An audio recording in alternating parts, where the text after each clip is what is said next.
On this day in Chaplain Corps history, 27 February 1942, Chaplain William C. Taggart performed his duties and more so gallantly that later that year he was awarded the Silver Star for his actions on this day. William Taggart was a native of Abilene, Texas. Prior to entering the Army, he was pastor of the Lamar Avenue Baptist Church in Wichita Falls, Texas.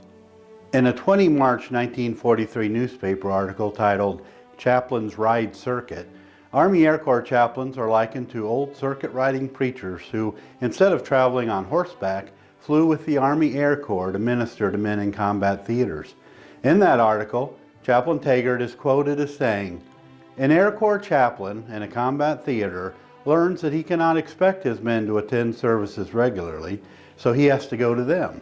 Taggart understood that well since he was chaplain for the 19th Bombardment Group and rode with his outfit all over the Southwest Pacific, including engagements in Java, Australia, New Guinea, and at other fronts.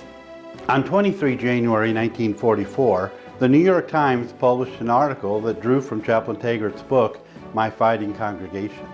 That article told the New York Times readers a little about what then Army Chief of Chaplains said vividly mirrors the work of all our chaplains now serving throughout the world.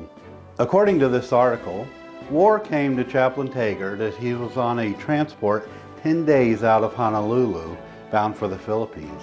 His ship hastily changed course for Australia when the news of the attack on Pearl Harbor came over the radio.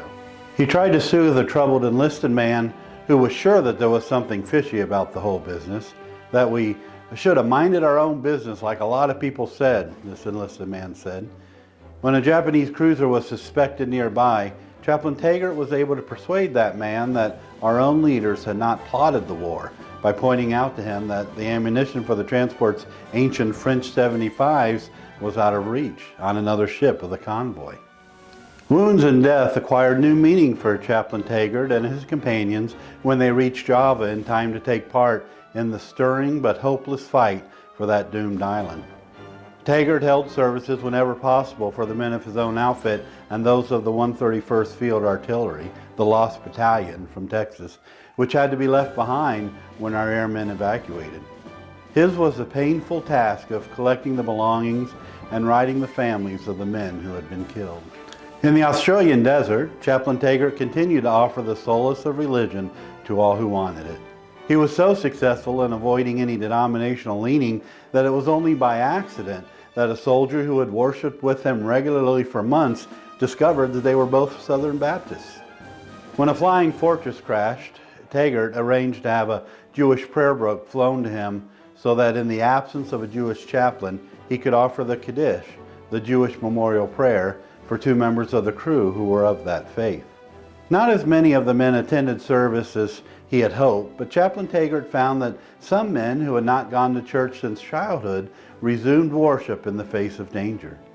From his own experience and from talks with other chaplains, he concluded that the war led fighting men to turn more and more to religion. The attitude manifested itself, he discovered, in a more intense thoughtfulness, in a sympathetic attitude toward other men, in a greater willingness to accept the bitter risks of war, which made them not only better men, but better soldiers.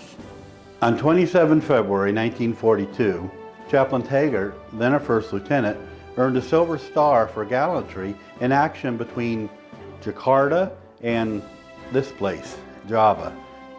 According to the award citation, while troops were being evacuated from Jakarta, Taggart rendered valuable service in keeping together a 75-vehicle convoy traveling at night over unknown roads under strict blackout conditions.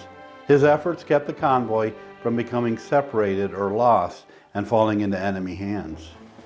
A few days later, while en route to Australia from Java, Taggart assisted in driving off an enemy reconnaissance plane which attempted to strafe the ship.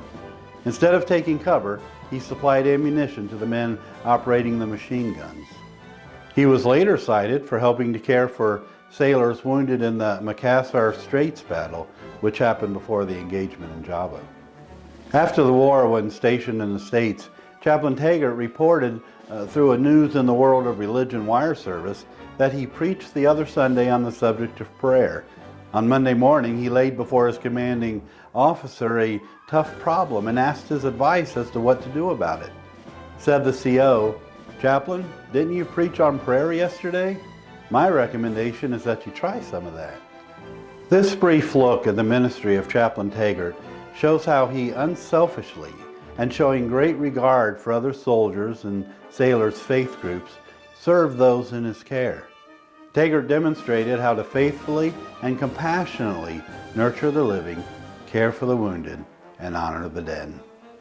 So on this day in Chaplain Corps history, 27 February 1942, the day Chaplain William C. Taggart's courage and commitment earned him a Silver Star, we remember Chaplain Taggart, who, whether on the sea, in the air, or in the jungles and deserts, courageously and boldly served God and country.